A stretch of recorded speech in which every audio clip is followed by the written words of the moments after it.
It will break the tradition of having more than family members in a elective position. So siguro lilimitahan po ng bill na to na magdoble-doble or palaging merong part ng family mo dun sa sa specific elective position na yun. So paki-explain mo nga kung ang tatay ay mayor.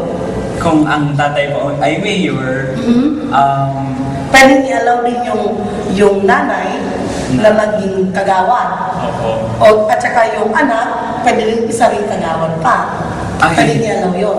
Hindi po siguro sa anti-political dynasty kasi sa anti-political dynasty bill parang binibigyan ng opportunity yung iba na yung parang rightful yung ibang parang pwede pang maka-fit in sa elective position na yun na makuha yung opportunity dun sa sa public office na yun. So sa nangyayari ngayon, ang daming kapamilya ang tumatakbo. May congressman, may governor, may mayor, hindi natin mapigilan yun. At kung ipapasa naman ang bill ngayon, kumbaga is gahon na sa oras kasi nakapasa na nga, di ba? Ngayon ay nagka-campaign na sila. Actually, matagal na po yung anti-political dynasty bill. Ang alam ko po, funding history lang, dun po sa 1987 Constitution, nakalagay po doon na bawal na po talaga ang political dynasty. Article 2, Section 26 po yata. Ang galing naman yung nagsasabi na bawal po na magkaroon ng political dynasty kasi gustong magbigay ng constitution ng chance sa other people, maging parang maging equal, magbigay ng equality sa mga tao when it comes to sa mga public office. So yan, kaya pinasa po yung anti-political bill. Tapos hanggang ngayon hindi po siya naaprubahan. Maganda ang mga panayam na sinabi ni Arbil. And now I'm curious what Rachel is, what her perspectives are. Rachel? Ako, hindi ako anti sa political dynasty. Kasi po, nag-start po ang political dynasty nung sa mga pamilya na nakita natin na may kakayahan na yung mga pamilyang nakatataas before na nakita natin na magaling mamuno. Opo. So, ganon, doon na nabuo yung tiwala ng mga tao sa kanila. And yung nangyari, for example, mayor yung tatay, syempre, siya na mayor, siya na magaling na mayor, ayaw niya naman na maipasa yung kung kani-kanino na lang yung position niya. So, syempre, ipapasa niya yun dun sa nakikita niyang magaling rin, which is, nagkataon na nakita niya sa anak niya yung potential. So, syempre, ipapasa niya na lang din yun. So, ganun po yung idea ng political dynasty. So, ang gusto mo kong sabihin, parang may continuity, whatever projects na pwede na nakasalang during his term na hindi natapos. Pero meron din bahay ng, if I may say, just an opinion, na bahid na pa din parang selfishness.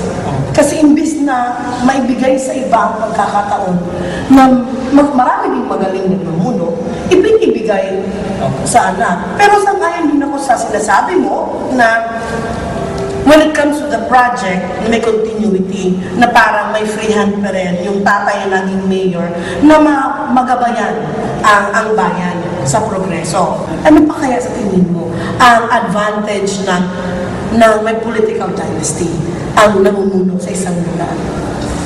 Ako po, hindi ko naman po sinasabing gustong-gusto ko ang political dynasty, but ako po, as long as yung pamilyang yun, nakikita natin na may kakayahan talaga na mamuno, go ako doon.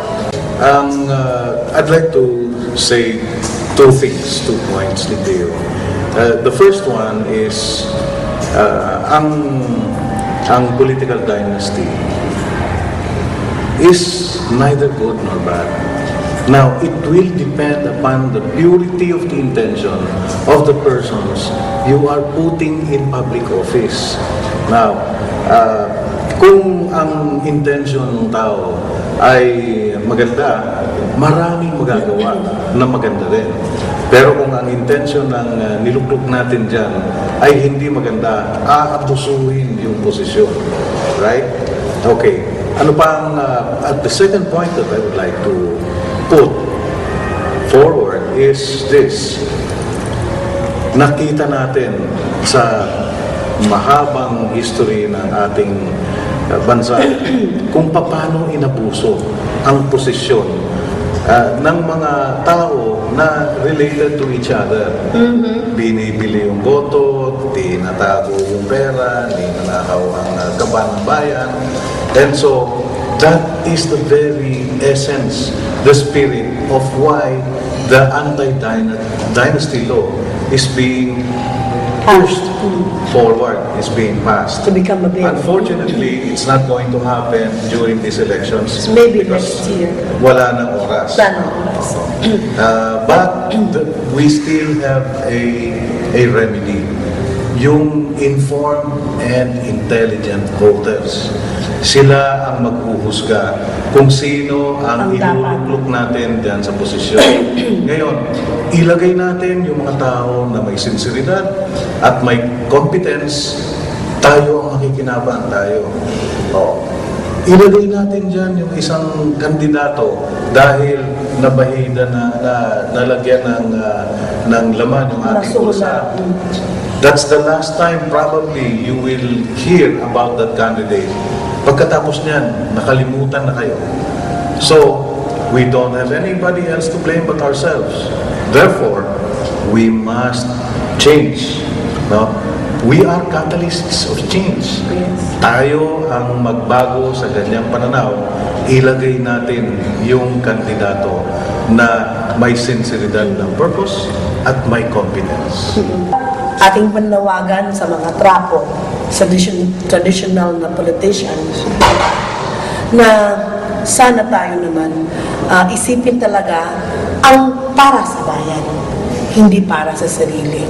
Now, this is the point wherein I'm giving both of you the chance to support your stand, whether you are for or against the political dynasty law that is being passed through the authorship of Senator Miriam Defensor Santiago. Hindi naman po sa dinidiin ko yung anti-political dynasty, but sa akin po, as long as yung candidate may passion siya to lead and sincere talaga siya, yun po. Ako po, itong anti-political dynasty bill is an initiative of our elected public officers, mga legislators, para baguhin yung sistema ng ating political arena.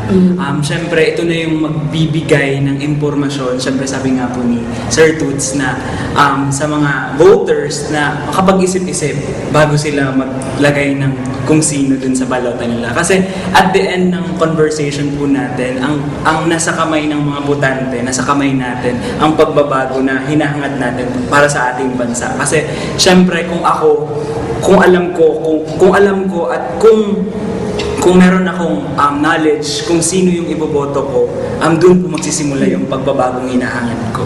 Doon na po papasok yung pagboto sa nararapat, sa may sinseridad, at sa may kapasidad na opisyal. Ang political dynasty is also daan na may korupsyon. Kaya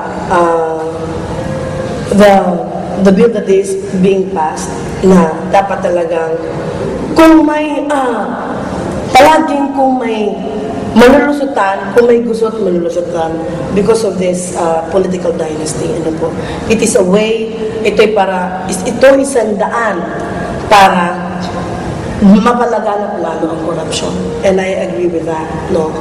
And this part, we would like to thank both of you for being here with us. Yeah. And that you were able to contribute your ideas, your opinion sa ating mga taong bayan, especially for those intelligent voters ngayon, at saka mga kabataan na kayo nag-represent sa ngayon. Salamat na maigi that we were able to come here. Thank you. Yes, and of course, Rachel. And of course, partner. Yeah, thank you, Rachel. Thank you for joining us this afternoon. April, thank you for joining us this Arvil. afternoon. And there will be the differences of opinions every time we have something to talk about. It's like a debate. There are people for, there are people against, there are people who are in the middle. Yeah. You know what, partner? We may disagree with each other, Yeah. but I shall defend your freedom to speak what Yes. you want with my life. Of course. Thank you so much. Yes, Yes. partner. So mga kapatid, again, sa bawat pagtatapos ng isang debate or kaya sa pagbibigay ng pros and cons or for or against, ito ang sinasabi ko palagi. Kayo po ang humusga. Wala po kaming dinidikta sa inyo kung saan kayo panig. Ang hiningi lang namin po sa inyong lahat that ang bawat desisyon po ng isang tao nagko-contribute po ito at gumagawa kung anong klaseng bayan at anong kinabukasan ng isang bayan.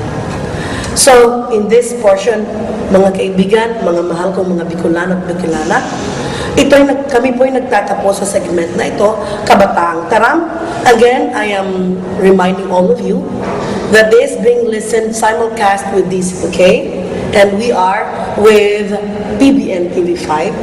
The Marian Cabral Show with Toots de la Torre will be right back after a few reminders.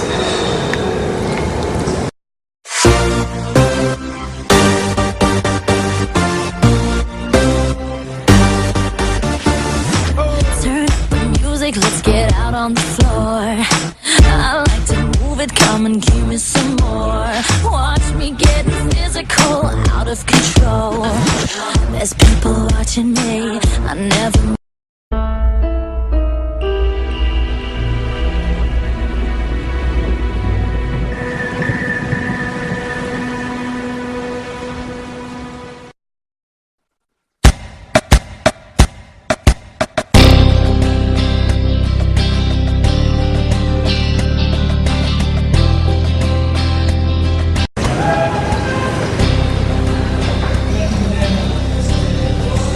Ayan po, narinig niyo lahat ang mga sentimiento at hinaing ng ating mga bataan sa K-Tara.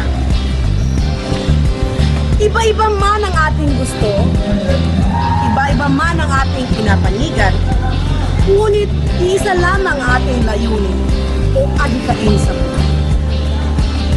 Ang magpapagatid ng pagbabago sa ating bansa at mas mapabuti ang sistema sa ating bansa.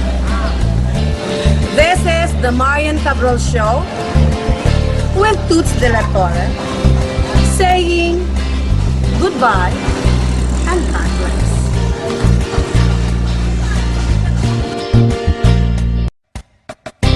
Para sa ating Tabang Bicolnon, naka-flash po sa mga TV screens ang mga requirements kung paano maka-avail ng tulong medikal dito sa The Marian Cabral Show. Kailangan niyong gumawa ng letter of intent. Nakapaloob dito ang dahilan kung bakit gusto niyong maka-avail ng medical assistance. I-address niyo po ito kay Miss Marian Cabral. Sa mga estudyante din na gustong makapagtapos, ngunit may kakulangan pinansyal, bukas din ang The Marian Cabral Show para sa inyo. Ang The Marian Cabral Show ay bukas din sa lahat ng mga tao na nangangailangan ng libreng counseling. Makokontak kami sa numerong 4730922, 0917-619-8752, 0908-8916-328, and 0922-863-1287. Makukuha niyo po ang aming office sa second floor, Alvarez Building, number 36, General Luna Street, Naga City. At hanapin lamang si Miss Marian Cabral. Maraming salamat, mga tugang!